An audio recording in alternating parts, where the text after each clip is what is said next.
Hello, traders. FX Pip Collector here. Today is Sunday, October 5th, and this is my analysis for the pound US dollar, and we're on the monthly time frame for the full top-down analysis. Gonna work our way all the way from the monthly down to the 1 hour.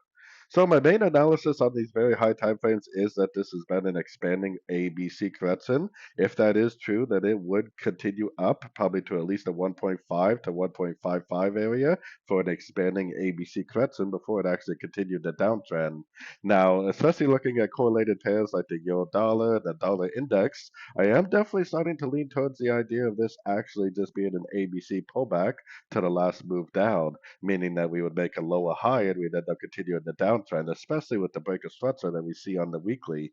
Going down to the weekly time frame, we definitely do have a break of structure right here. It is nice high, low, high, low, high, low, high, low, high with a breakdown.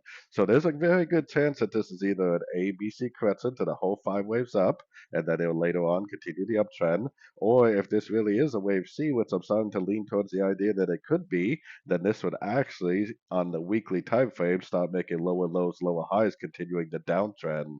So definitely need to keep an eye out for that. Going down to the daily time frame, I have this labeled as a flat pattern, and I think it's a regular flat because this potential wave B turns into 90% of the first 3 waves down, which I think is a wave A. So it definitely fits the characteristics of a flat. It has one, two, 3 waves down. It has one, two, 3 waves up. Now, I don't really like the idea that it pushed up like this because if it was a flat, it should be an impulsive move to the downside. But as long as it doesn't break this high right here, it is technically still a downtrend, and it technically definitely could still make a lower high and end up pushing down. If it's a regular flat, you would target the 90 or the 100% Fibonacci extension of wave A projected out the wave B for your potential target for the wave C. So keeping all that in mind, let's take it down to the 4 hour time frame. On the 4 hour time frame, like I said, as long as it doesn't break this high right here, technically we're still in a downtrend on the daily. So maybe this is like a wave A and there's a B right here. Maybe we're like in a wave C right now. As long as it doesn't break that high right there, I would be looking at this move as a potential pullback to this move down. And maybe it ends up making a lower high and ends up pushing back down later on this week.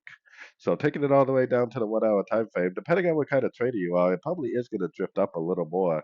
It's probably more likely to go up and retest these highs, maybe hit these higher Fibonacci levels. But I definitely would be keeping a very close eye because if it starts breaking structure to the downside at any one of these Fibonacci retracement levels, then because of the daily time frame analysis being very bearish still, if we get a break of structure to the downside at a fib level, I would definitely go back to looking for shorts at the end of pullbacks.